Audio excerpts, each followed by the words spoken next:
Isang pagpalang araw sa inyong lahat, Luzon, Visayas at Mindanao, saan man kayo sulok ng mundo ay mag-iat kayo palagi mga kabayan. Dito na naman tayo sa Pasay, Manila Bay Reclamation Project upang mag-update mga kabayan. No? Dito tayo sa Jokno Street. Ayan. Ayan yung dati. Yan likod niyan mga kabayan. Yan yung pinakamalaking island. May nagtatambak ngayon dyan. Pupunta tayo dun sa mga kabayan, Muwa. Mas malapit. At silipin natin. Mukhang pa lang, kaumpisa pa lang mga kabayan na nagtambak. Kaya pupunta natin dyan. Doon tayo sa Siwol ng Muwa mga kabayan. Mas malapit.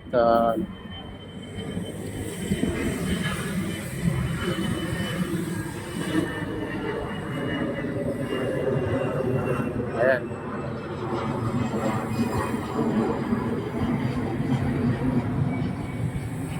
Ay, tara na, samahan nyo ako.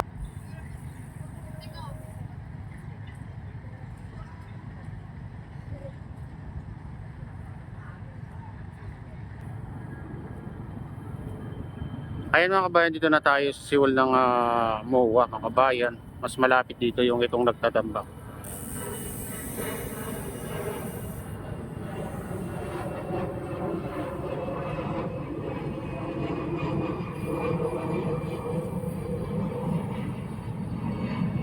Dito nakakapasok pa yung malalaking barko. Kasi dati inukay nila dyan mga kabayan. Tinanggal nila yung mga buhangin dyan. Kaya nakakapasok na yung malalaking barko dito. Pero palagay ko ay rin yan. Ililipat din yan mga kabayan.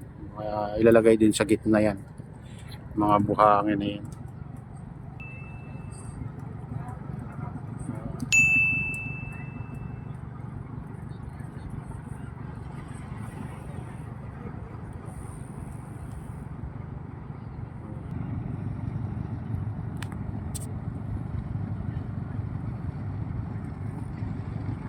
Ayan mga kabayan. Medyo pero napakainit yung sikat ng araw mga kabayan. Ito yung malaking island dyan na nagtatambak ngayon.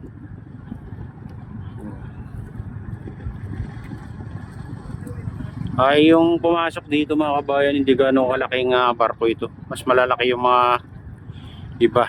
Yung nagtambak nung nakaraan mga kabayan. Hindi pala gano'ng kalaki ito. Aurora 168. Ayan, yung pangalan niya.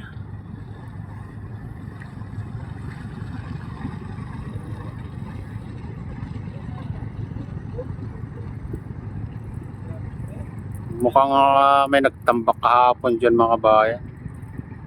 Wala tayo kahapon. Nasa na tayo kasi. Antipulo. Kaya hindi tayo nakakapag-update kahapon. Mukhang lang to. Nag-isa lang nagtatambak ngayon mga kabayan. Silipin naman natin yung ibang parte.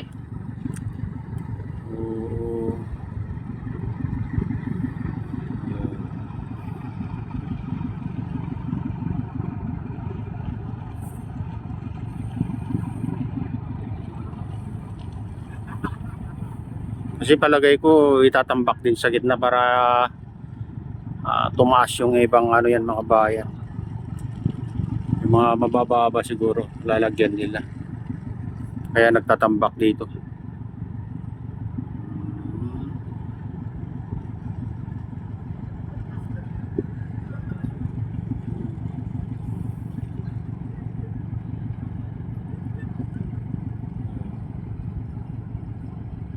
Silipin natin sa gitna. Andun yung dredging vessel mga kabayan.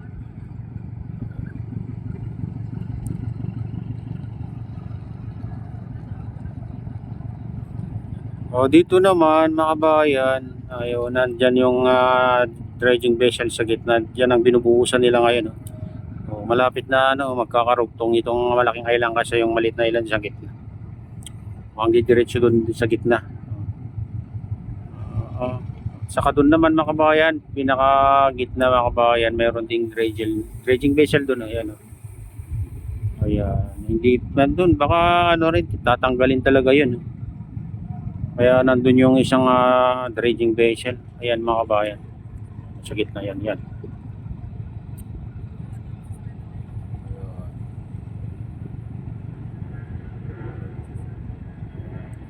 Ayan siya. Baka inililipat na yung mga buhangin doon mga kabayan.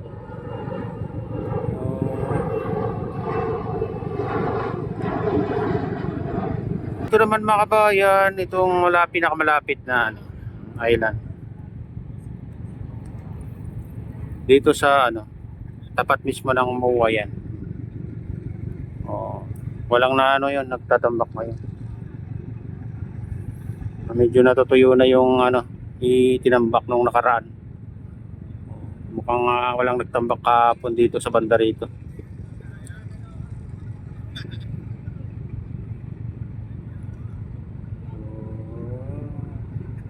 Silipin natin.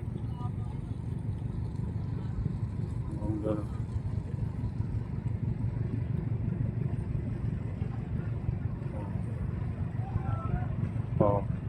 Silipin natin yung siwal ng MOA, daming nakatambay ngayon. Ayan, mga babae natin.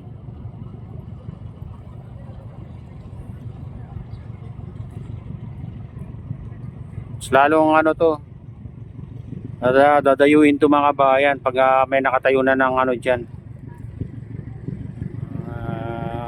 Mga building dito.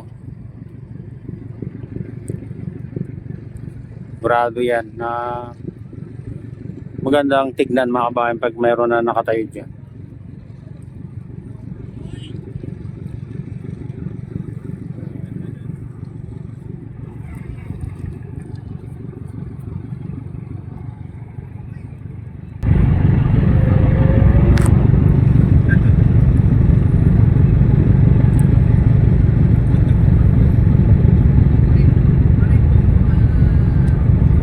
Ayan, balik tayo dito sa nagtatambak.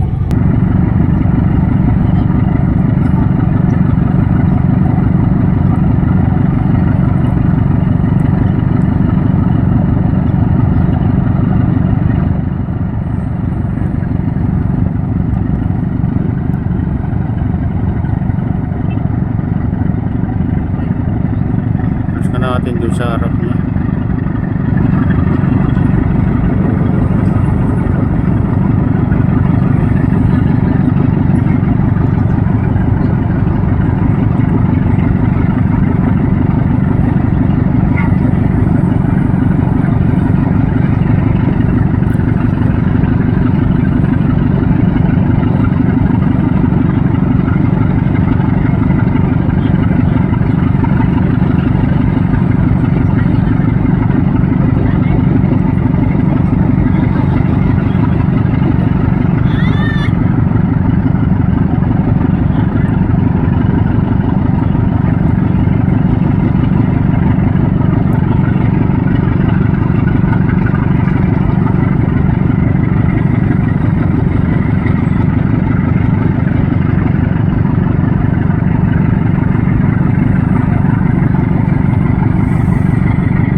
Silipin natin yung ibang parte mga kabayan na doon.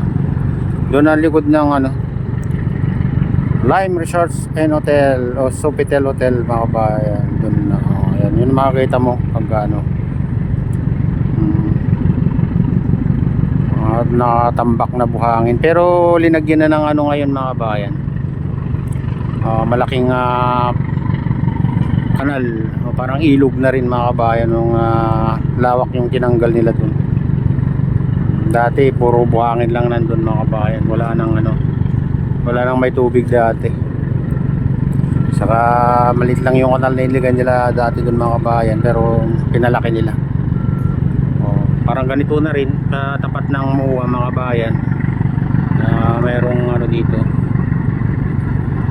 lagusan ng tubig kung sakali mang bumagyo ganun.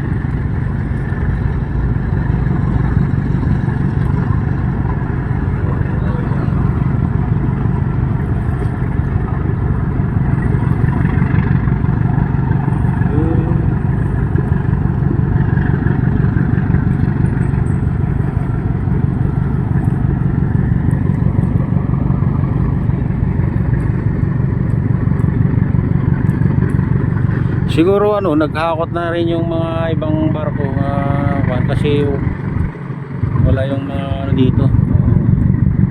Isa lang yung nakita natin nakatambay dun sa gitna. Standby. Silipin natin.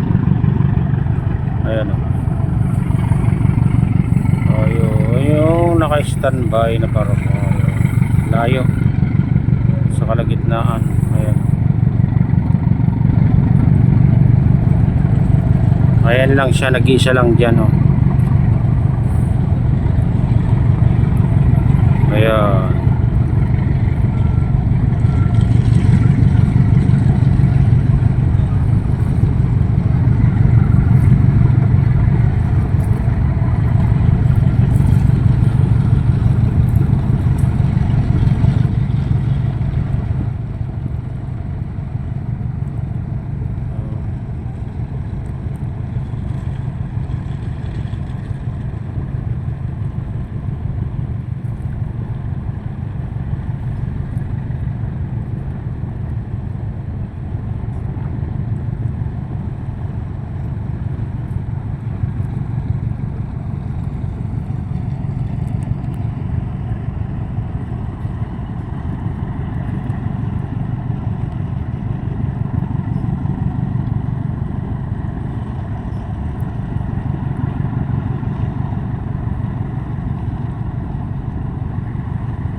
Ayan, maraming dito namamangha yung mga bagong dito. Bagong punta dito. Yung matagal nang hindi nagpunta, mga kabayan. Kasi nakikita nila napakalawak na ang mga tambak dito. Parang disyerto na mga bayan. Mas lalo ito sa tapat natin Hindi mo na makita yung kabila. walang dagat.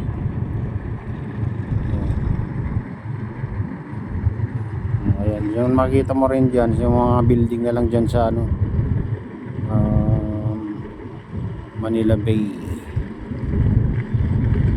Manila Bay Dolomite Beach siya. Ayan, yung mga building na makikita mo doon mga bayan, no? Kumbaga, dito ka na. Yung tubig na, hindi mo na makita, tubig dagat. Dahil napakalawak na yung ano. At napakataas yung mga tambak na buhangin dito banda.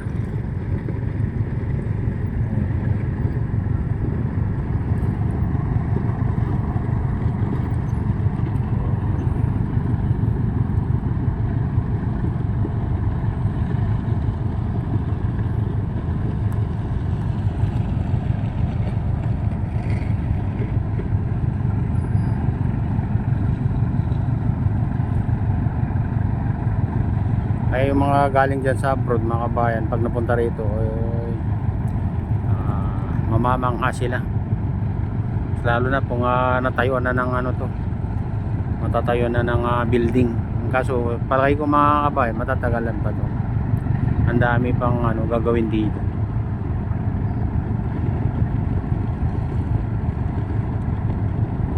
Ang dami pang tatambakan.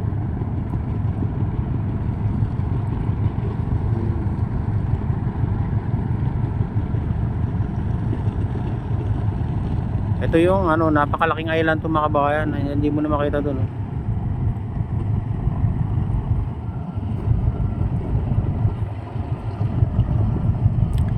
Yung banda. Bali ano yata yan mga kabayan, 3 island yata yan. Kasi sabi nila ito malaking island na to ay ano daw to, 360 hectares daw to pabuuan niya. Ang natapos kasi may mga ano pa mga kabayan, tinatambakan pa dito banda. Ayan, tinatambakan pa dyan.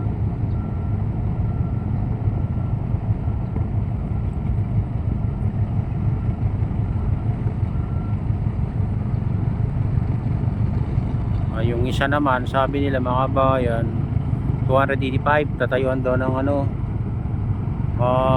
Manila Horizon. Yung isa naman pinaka ano, yung tatayuan daw ng solar. Ayun, nandun sa ano 115 yata yun mga kabayan, 115 hectares yata yun. Yun ang pinakamaliit. Tayo ng Manila Solar Gold Sock. Yun ang tawag nila mga kabayan.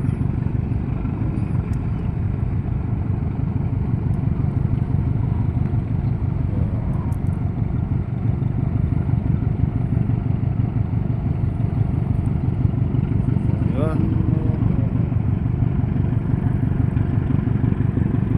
Ayan mga kabayan, ito na yung latest update dito sa Pasay Manila Bay Reclamation Project. At shoutout nga pala sa lahat ng OFW, mga imigrasyon pambansa. Shoutout sa inyo lahat. Shoutout din sa lahat ng vloggers. Shoutout din sa lahat ng sumusuporta sa aking YouTube channel. Sana hindi kayo magsawang suporta. Shoutout din sa lahat ng viewers, mga nagla-like, sa subscribers, sa viewers, mga nagko-comment mga kabayan. Shoutout sa inyong lahat. Shoutout din kay Kuya Iyo, kay Ate Lynn, kay Kuya Rick, sa aking misis. Ayan, sa utol ko dyan sa Naluluawan, si Nestor. Ayan, shoutout kayo sa inyong lahat dyan sa Naluluaway. Ayan, sa aking pinsan si Jean Botak dyan sa Naluluaway. Ayan, may kami galaw shoutout sa inyong lahat dyan sa Naluluaway.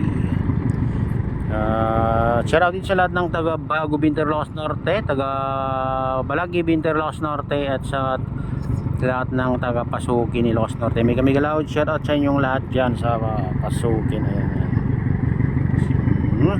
at shoutout din kay Mama Jasmine, kay Idol Victor Vlog, kay Mamaan, kay Idol Pablito. Ayan, shoutout sa inyong lahat. Shoutout din kay Idol Sirbal Ayala at kay Makitipa. Ayan, may galaw shoutout sa inyong lahat mga idol. At sa RGP Bikers, ayan, shoutout sa inyong lahat. Shoutout din sa Golden Bikers, shoutout din sa Gubang Bikada, ayan, shoutout sa inyong lahat mga idol. Ayan, shoutout din kay Kadi Official, kay Kuya AD, ayan, kay Kuya Fred, shoutout sa inyong lahat. At pagpalain ka ng Diyos at ingat kayo palagi. God bless us all. Bye.